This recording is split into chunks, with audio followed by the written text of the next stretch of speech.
What is going on, guys? Today we are looking at Prime Puskas, one of the players that actually I've very rarely played with. I think we used his moments way back in FIFA 21, but I think other than that, I cannot remember using his base mid or prime.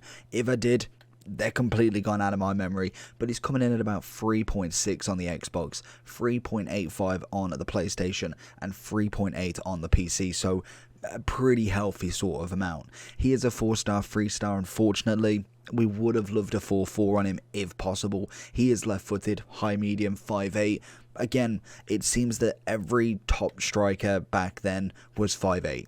I don't know, I'd just say I'm 5'8 as well, but he's a little bit older than me in terms of age, and by the looks of it, probably a lot better of a footballer, to be honest. Obviously, unfortunately for me, I did not get to see him in the 50s. I can only imagine how good he is.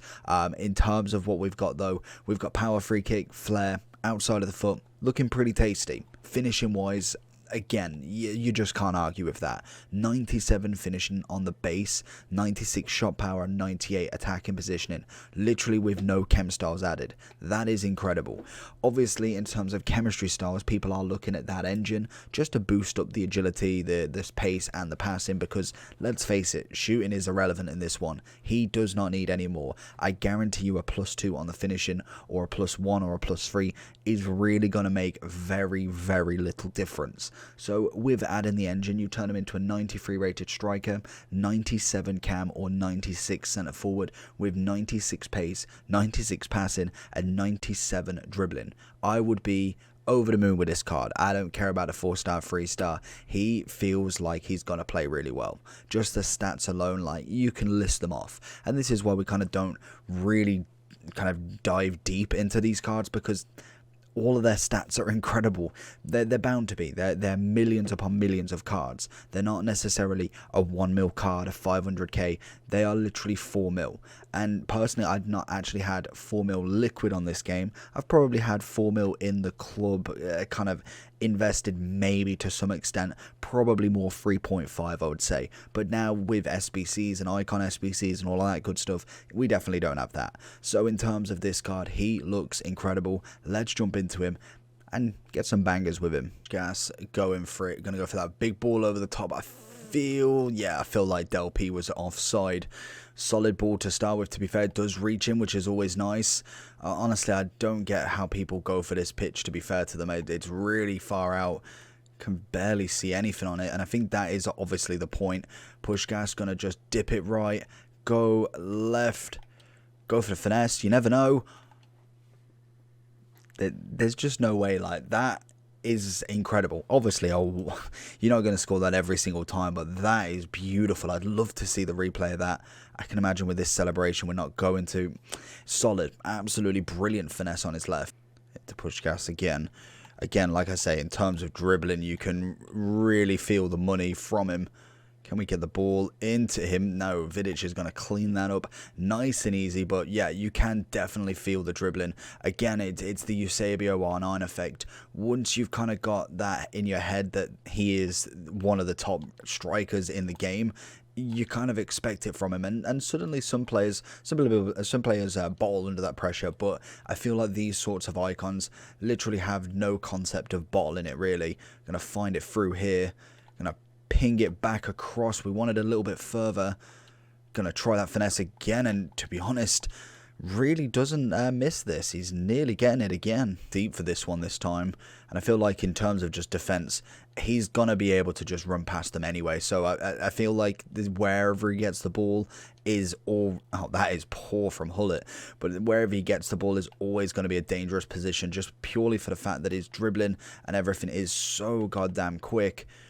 And we're going to see the foul. Let's have a look who's got the free kicks. I don't know if Puskas actually had them. Obviously, Roberto Carlos is going to. 99 power, free kick accuracy. We're going to go with a bit of Hullet for this one. 26-yard screamer. We can already see it. Top bins. Yellow time. To be honest, he had a little bit of swerve. Oh, he's only gone and robbed it. Now, has he got the pace over Vidic? He should do. It's on the inside. Pings it straight in. That is stunning. Absolutely stunning. And I think we've got the rage quit as well. Even better. Into Puskas' feet again. What can we look for? Xavi over the top, and he's just offside. Looking for that ball across, and that's a solid ball into Del P. Who's going to finish it like no other? You know he's going to. One thing that I do like is Del P is incredible, but what an absolute peach of a pass from Puskas. And I think that's the kind of benefit from him, is he is a passing, scoring, assisting genius. Cantona's going to find a bit of Puskas. He's going to have that pace. Hits it with his left, and it's just wide. Lovely. Finds in Cantona like an absolute dream again, like I said. Oh, I should have probably gone with the double. Big ball in. Oh my, imagine if Roberto Carlos found somebody there. Oh, does he? Does he get ahead? He does indeed, but he's not going to quite finish there, Roberto Carlos. Eventually he's going to catch up with him. He gets the first touch, maybe a turn behind. Might have been in order for that one. Cantona nailing him, really. Puskas with a lovely ball down a wing to Xavi. Obviously, we're not necessarily going to find too much with Xavi in terms of dribbling, so we want to try and give it away. Trying to find Puskas on that left foot there, because we know that, let's face it, he can score finesses for fun. Oh, snapshot. Big, big win. Over the top. Can we get the flick? It's not what I was kind of going for.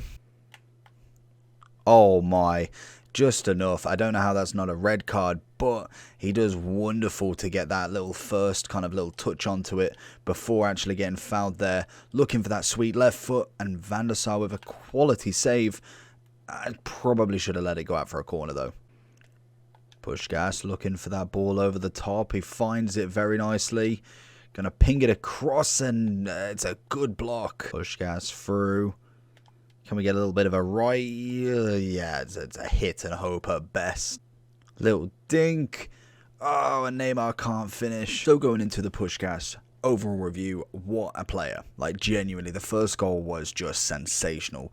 The finesse was incredible. And just in general, him being on the ball is phenomenal. Dribbling wise was literally perfection. Pace, decent. Obviously, he's very nippy, 5'8", like R9, like Eusebio. Very, very good at pushing the ball forward and just getting away from everybody. The only difference is, I think, Eusebio definitely. R9 very similar. They're a little bit quicker, and it's weird to think because stats wise that there isn't much in it, but I think it is general just animations. I know in terms of their touches, Eusebio definitely felt quicker in the box. The little turns here, there and everywhere, the minute, seconds, not even seconds, milliseconds are that much quicker that make him better in the box. Puskas in general just is very nice pushing the ball forward, almost like a cam. Eusebio and R9 definitely are strikers through and through. Puskas definitely has that balance between them. He seems like he's a very good assister, but somebody who can almost manipulate the play and kind of go forward with the ball and doesn't necessarily need to be the striker all the time. We saw him putting balls into Del P like they were nothing, into Cantona down the wing, also down to, I think, Giggs, I want to say, in one scenario. Just general lovely play, and that is kind of exactly what you're paying for. And he is in the top caliber or top pricing of icons as well. You've got obviously your Maradonas, your Zidans, your Hullets, your Pelés. They're all in that sort of kind of price bracket of X amount of million. It's not a million or a couple of 100k. It is literally 3 to 10 million, depending on what you're looking at. Eusebio's coming in at 8 million. Mid R9, 6.3. Obviously, the prime is extinct at 15. You can't really put a price on that. You know they're going to be fantastic. So if you have got all of these coins, to be honest, if you've got 3.7, I might be looking at maybe kind of like a baby Eusebio instead. Potentially, I know he's, you think baby and think, okay, hold on, what about his mid? But I think the baby definitely comes in a little bit better than actually his mid card personally. But I think for me, I would definitely choose Eusebio or R9 over him. Cruyff is a hard one. I think I definitely have to go with Prime Cruyff once I've got him. I think he is better, but personally I have very, very little experience with Cruyff. It's one that always seems to kind of slip my grasp in any sort of way. I don't think I've packed any version of him at all. Maybe done an SBC and maybe FIFA 18, I want to say, but in terms of actually packing him, I cannot remember him at all. We may have got him in FIFA 19. I know definitely we didn't get him in 21 because I think icon-wise I didn't really do as well as what I would have thought I would have in terms of all the repeatable moments. But Cruyff is one of them ones that just has slipped through. Puskas being a newer icon, was expecting him to kind of be a little bit harder to get, so we kind of expect that one, but still a fantastic player. I don't think you could rate him anything lower than a 10 out of 10. He naturally is very good at the ball. You look at the engine on top of him, and you just looking at an endgame card, most definitely. The only person really better than this card in himself is Moments, and that normally is a 95 from what we got last year, obviously being a brand new entry into FIFA. So hopefully we do continue with this. We will obviously try again to get his mid and his prime, mid and his base, because we technically can afford them actually, so we will give them a go to see if they are worth it or if you really should leave them alone. But 10 out of 10 for his prime, really can't argue with anything. I think all of his stats are pretty much at their top of the game, so we can't wait to get his Moments in, I think, February time, so we'll be trying to do a review on him as soon as possible. But from that, like and subscribe. Peace.